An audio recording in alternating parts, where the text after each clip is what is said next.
అలాగే ఒక జత చెప్పులు ఇచ్చేయడానికి అవకాశం ఇచ్చిన మీ అందరికీ మరొకసారి ధన్యవాదాలు తెలియజేస్తున్నాను. ఎందుకంటే చాలా మంది వాళ్ళందరికీ మా తండ్రి గారు తెలుసు. ఇదే రాయచోటి 15 ఎమ్మెల్యేగా పనిచేశారు.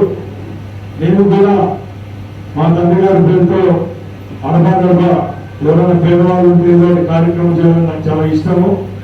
ఈరోజు ఆయన పేరుతో గాంధీ జయంతిని పురస్కరించుకొని రాయచోటి పట్టణంలో మున్సిపాలిటీ పరిధిలో అయిన కార్మికులందరికీ ఈ అవకాశం కల్పించినందుకు మరొకసారి ధన్యవాదాలు.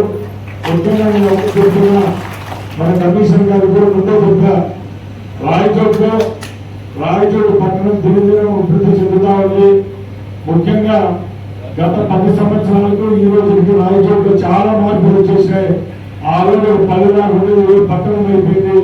ఇలాంటి ఏసీ ఫంక్షన్ హాల్ గతంలో కళ్యాణ మండపాలు అయితేనే, అలాగే హోటల్ అయితేనే, పెద్ద పెద్ద బిల్డింగ్లు గత 10 ఏళ్ళు ఎప్పుడూ చూడాలి. ఈ 10 సంవత్సరాల్లో రాయచోటి మన కడప జిల్లాలోనే కడప ప్రభుత్వం తర్వాత రాయచోటి అనేవాళ్ళు ఈరోజు రాయచోటి కూడా కడపతో సమానంగా అభివృద్ధి చెందుతూ ఉంది.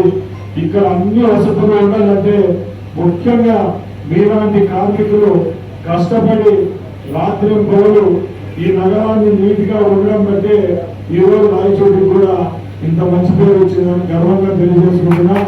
ముఖ్యంగా రాబోయే కాలంలో కూడా ఒక మీ ఎమ్మెల్యే గారు కోటి, మీ బిడ్డ గారు కోటి, నేను ఒకటే హామీ ఇస్తున్నా. మన రాయచోటిలో మీరందరికీ కృషికి నేను గుర్తించి ముందే కూడా చెప్పే ఎలక్షన్లో ఎన్నికలకు వచ్చినప్పుడు కూడా రాయచోటి పట్టణంలో ఆ రోజు మున్సిపాలిటీ ఏర్పాటైనప్పుడు కూడా నా కుటుంబమే అప్పుడు అధికారంలో ఉన్నప్పుడు మున్సిపల్ ఆఫీస్ ఏర్పాటు చేయడం కూడా మా చేతుల మీదుగా జరిగింది. ఇక్కడ ఉండే చాలా మంది ఆ రోజు ఇందులో కూడా ఎంప్లాయీస్ లేరు, 30-40 మంది ఎంప్లాయీలు ఉంటే వాళ్ళలో కూడా మీరే చాలా మంది ఉద్యోగ అవకాశాలు కూడా కల్పించడం జరిగింది. ఇప్పుడు మన రాయచోటి గుర్తింపు వచ్చింది. రాయచోటి నుంచి మీ బిడ్డ మంత్రిగా ఉన్నాడు కాబట్టి మీకు ఏ విధమైన సమస్యలు వచ్చినా కూడా మీ ఉద్యోగం చేసే స్థలంలోనైనా లేకుంటే మీ వ్యక్తిగతంగా ఏవైనా సమస్యలు వచ్చినా మా దృష్టికి తీసుకొని వస్తే తప్పకుండా తీర్చడానికి నా శక్తి వచ్చేలాగా కృషి చేస్తాను తెలియజేసుకుంటున్నా. అలాగే ఈ గాంధీ జయంతి రోజు మీ అందరికీ ఒక హామీ ఇస్తున్నా. రాయచోటి పట్టణంలో ఎవరైతే మున్సిపాలిటీ కార్మికులు ఉన్నారో వాళ్లకు ఈ వచ్చే 5 ఏళ్ల తర్వాత నాకు ఎవరికి ఇల్లు లేదనుకోకుండా చెప్పుకోకుండా ఉండే విధంగా రాయచోటి పట్టణంలో తప్పకుండా మున్సిపల్ కార్మికులు ప్రతి ఒక్కరికి ఎవరికి ఇంటర్వ్యూ లేదో వాళ్ళకు 3-4 సెంట్లు స్థలం ఇప్పడం జరుగుతుంది.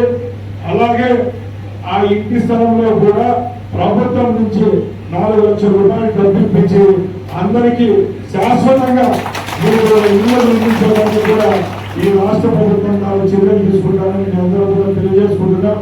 ఇక్కడ చాలా మంది పక్కల పల్లెల నుంచి వచ్చి నారాయణ గారి పల్లె కోడిపేట నుంచి వండాల నుంచి వచ్చి పనిచేసే వాళ్ళు చాలా మంది ఉన్నారు. కాబట్టి తప్పకుండా రేపు రాయచోటిలో మున్సిపాలిటీ పరిధిలో ఎక్కడైతే టౌన్షిప్లు ఉన్నాయో, ఎక్కడైతే టౌన్ లిమిట్స్ లో ఎక్కడ ఇల్లు ఉన్నాయో, ఎక్కడ ఇప్పుడు కాలనీలు కొత్త కాలనీలు ప్రారంభిస్తున్నామో ఆ కాలనీలో మీకు ఆధార్ కార్డు ఉంది, మీకు గత ప్రభుత్వాల్లో ఇల్లు రాని వాళ్ళు ఎవరైనా ఉంటే మీ కమిషనర్ గారి దృష్టికి తీసుకొని పోతే, ఎందుకంటే 2-3 నెలల తర్వాత ఈ హౌసింగ్ స్కీమ్ అనేది స్టార్ట్ అవుతుంది. కాబట్టి తప్పకుండా మున్సిపాలిటీ వాళ్లకు తప్పకుండా ఇల్లు ఇప్పించడానికి అయితే నా వంతు కృషి చేస్తానని తెలియజేసుకుంటున్నా.